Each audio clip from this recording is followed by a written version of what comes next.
नमस्कार साथियों।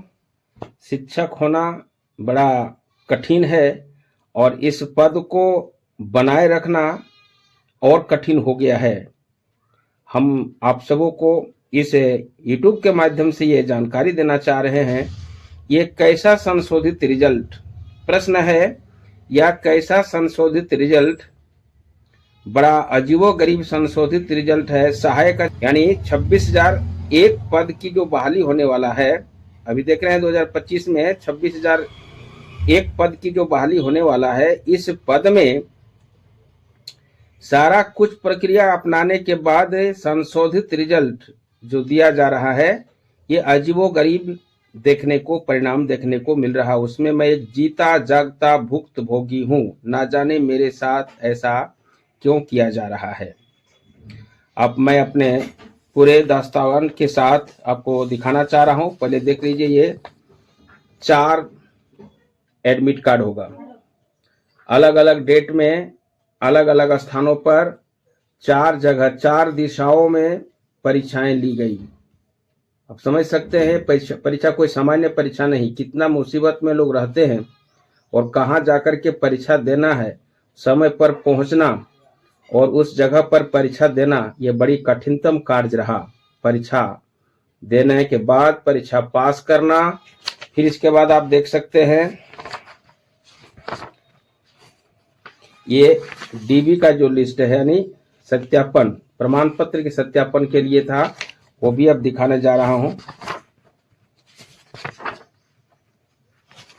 इस लिस्ट में आप देख सकते हैं किस प्रकार से सत्यापन का डेट निकला। 23/7/2025, जी हाँ, 23 जुलाई 2025 को रांची में प्रमाण पत्र के सत्यापन के लिए बुलाया गया।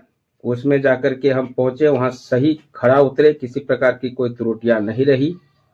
उसके बाद आप देख सकते हैं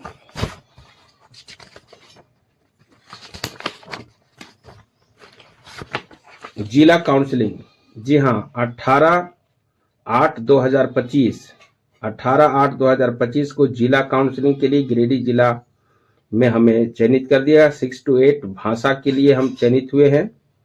मेरा नाम नकुल चंद्र महतो हुआ। BC 1 से हम बिलोंग करते हैं। डेट ऑफ बर्थ अगर देखना चाहिएगा तो 15/11/1974 है। जी हाँ, फॉर्म भरते समय हमने आरक्षण का लाभ जरूर लिए हैं, क्योंकि 2016 में इसका जो उम्र की गणना की गई थी 1/8/2016, उस हिसाब में 41 वर्ष कुछ महीना मेरा हो रहा था। तो निश्चित रूप से हम BC 1 का आरक्षण लिए, तो कोई गुनाह नहीं किया। जब BC 1 में जब फॉर्म भरे तो क्या नौकरी लेते समय हम BC 1 से बाहर हो गए? हम ये प्रश्न करना चाह रहे हैं आप सबों के साथ। कह रहा है कि आपका लाभ दोबारा नहीं मिलेगा। अरे भाई, कौन सा गुनाह किया लाभ नहीं मिलेगा? जब फॉर्म भरा दिए, एग्जाम हुआ, एग्जाम पास कर गए, DV हुआ, DV पास कर गए, जिला काउंसलिंग हुआ, वो पास कर गए। जब नियुक्ति देने के समय आया तो ये कैसा संशोधित रिजल्ट है, उसमें आप बाहर कर दे रहे हैं। हम समझ में नहीं पा रहे हैं। BC 1 में है तो क्या BC 1 से हम बाहर थोड़े चले गए? क्या 10 गो नौकरी आप दे रहे हैं हमको? हमारा हक को क्यों मारा जा रहा है? हमने क्या गुनाह किया है? हाँ, जितना नंबर मेरा परसेंटाइज हो रहा है 42.17 हो रहा है, इस हिसाब में आपको जनरल में कहीं डाल देना चाहिए था। लेकिन जानते हैं कि आपको BC 1 का लाभ लिया, इसलिए जनरल में नहीं डालेंगे। अगर जनरल में नहीं डालेंगे तो BC 1 में नौकरी तो दीजिएगा, उससे वंचित क्यों किया जा रहा है? ये सुनकर बड़ा आश्चर्य लगेगा कि इस तरह से मेरे साथ ना जाने कौन सा हक को मारा जा रहा है। ये झारखंड सरकार कैसी सरकार है? उमा शंकर जी हमारे कैसे शंकर बन गए, जो सबके लिए भयंकर है। संशोधित रिजल्ट के नाम पर ना जाने कितने को खा गए, ग्रस गए। आप समझ सकते हैं उसमें मेरे साथ क्या समस्याएं हुई है। जहां किसी प्रकार की कोई त्रुटियां नहीं, परीक्षा पास करना, DB यानी सत्यापन होना, उसमें ठीक रहे। जिला काउंसलिंग भी हुआ, वहां भी किसी प्रकार की त्रुटियां नहीं हुई। जब नियुक्ति देने के बारी आया तो वहां आप बहाना कर दिए, जब जानते हैं कि अब टेट में 62% है, 1-2% नहीं है। अगर देखिएगा उसका भी प्रमाण पत्र आप दिखा दे रहे हैं, देख लीजिए। ये आप कहिए कर है, गौर करके देखिए आप लोग। 2013 में भी आप टेट पास किए हैं, 2016 में भी टेट पास किए हैं। 93 नंबर ये लिखा हुआ है, 62%। आप लोग गौर करके देखिए, मेरे साथ अन्याय हो रहा है कि नहीं, मेरे हक को मारा जा रहा है कि नहीं। अगर BC 1 में है, अगर BC 1 का लाभ लिए तो 10 गो नौकरी नहीं दे रहे हैं। जब DV करवा लिए, जिला काउंसिलिंग करवा लिए, तो नियुक्ति समय क्यों वंचित कर दे रहे हैं? कोई कह रहा है डिसमिस का केस नहीं है, मिसमैच का केस नहीं है, तो मेरे साथ हुआ क्या? कहाँ इसका त्रुटियां हो रही है? जैसे सी ऑफिस जा रहे हैं तो वहाँ अंदर जाने ही नहीं दिया जा रहा है, सीधे बोलता है कि कोर्ट जाइए। अरे सब का समाधान कोर्टे में है, तो आप लोग किस लिए यहाँ पर कलम कॉपी लेके बैठे? जाइए आप लोग वहाँ दफ्तर में कोई चापलूसी का काम कीजिएगा, वकील का काम कीजिए। क्यों यहाँ बैठे हैं गद्दी में? हम समझ नहीं पा रहे हैं। इस तरह से टीचरों के साथ अन्याय हो रहा है, तो जहाँ टीचरों के साथ इस तरह से अन्याय होगा तो समाज कितना गर्त में चला जाएगा, समझ सकते हैं। समाज का दर्पण शिक्षक को कहा जाता है। शिक्षक के साथ इतना बड़ा नाइंसाफी हो रहा है।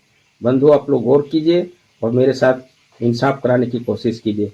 मैं अब दूसरा उदाहरण देना चाहता हूं TGT का। ये देख लीजिए, TGT 2016 में भी परीक्षा पास किया हूं। विषय हिंदी रहा है, जिला गिरिडीह रहा है। इसमें हमारा मार्क्स जो है 110 यानी 220 नंबर हम लाए हैं। इसके लिए भी RTI किए। RTI में क्या लिखता है? प्रक्रिया अधीन। आप समझ सकते हैं कि प्रक्रिया अधीन की बात जो RTI वाला लिख रहा है, ये कहाँ तक उचित है? सबका समाधान क्या प्रक्रिया अधीन होने से होगा? अंदर अंदर से नियुक्तियां लेते चली गई और इधर कहते गया प्रक्रिया अधीन, प्रक्रिया अधीन। हम समझ नहीं पा रहे कि प्रक्रिया अधीन क्या है। आप देख सकते हैं क्या लिखा हुआ है, इसमें गौर करके देखिएगा तो लिखेगा प्रक्रिया अधीन। आपके द्वारा मांगा गया जो प्रश्न है ये प्रक्रिया अधीन है। तो हम समझते हैं कि यदि मेरे लिए प्रक्रिया अधीन है तो कौन सा प्रक्रिया हो रहा था? अंदर अंदर से घूस देकर लोगों को बहाली करने का प्रक्रिया हो रहा था। मेरा सच मांग जो है सो अपना हक की मांग को प्रक्रिया अधीन कह के टालते चले गए और अंदर से लोगों को बहते चले गए। आप यदि सत्य है तो बता दिए सख्त के सामने कि मेरे से कम नंबर को नहीं लिया गया है। मैं 220 नंबर लाया हूं, हिंदी विषय में है गिरिडीह जिला में। अगर 220 से कम अंक नहीं लिए हैं तो आप बताइए चुनौती के साथ SN पाठक को क्यों निकल गया? उसको जांच समिति के द्वारा चुनाव करने के लिए बताया गया था ना कि जांच कीजिए। अगर जांच CBI जांच यदि एकदम नियुक्ति से लेकर के प्रश्न बनाने से लेकर नियुक्ति तक का यदि होगा तो आपको पता चलेगा कि कितना गड़बड़ियां हुई है। इस तरह से एक नहीं कई एक बार हम किए, प्रथम अपील तक भी गए। प्रथम अपील में भी वो कह दिया प्रक्रिया अधीन। हम समझ नहीं पा रहे 2016 से प्रक्रिया अधीन हम हैं, हमारे साथ प्रक्रिया अधीन होते जा रहा है और अंदर से बहाली होते जा रहा है। बंधु, ये दुख भरी कहानी हमारा नहीं, हमारे जैसे बहुत से युवकों का ना जाने सही उसका हक मारा जा रहा है। हाँ, शर्त ही कि अलग लोगों के साथ थोड़ी थोड़ी अलग अलग केसें है, लेकिन निश्चित रूप से उनका हक, उसका जो अधिकार है उसको वंचित किया जा रहा है। आप लोगों से निवेदन है, ये YouTube को यदि अगर अच्छा लग रहा हो तो सब्सक्राइब करके आप लोगों को ये दूसरे तक भेजिए और लोगों को जगाइए कि भाई इस तरह से झारखंड सरकार में अधिकारियों का मनमानी हो रहा है, ये नाइंसाफी है। अगर उम्र के पड़ाव में देखा जाए, आरक्षण के पड़ाव में देखा जाए तो सब तरह से हक जैसों के मारा जा रहा है। क्या ये उम्र लौट कर मेरे आएगा? हम यही कहना चाहते हैं। आपके दरबार में इंसाफ नहीं है तो कि ऊपर वाले के पास इंसाफ नहीं होगा? क्या वो इंसाफ नहीं देख रहा है ना? मेरे मालिक के दरबार में सबका बराबर खाता, जो जितना कर्म करता वही उतना पाता। अच्छी करनी कर मेरे भैया, कर्म न की जो काला, हजार आंख से देख रहा है तुझे देखने वाला।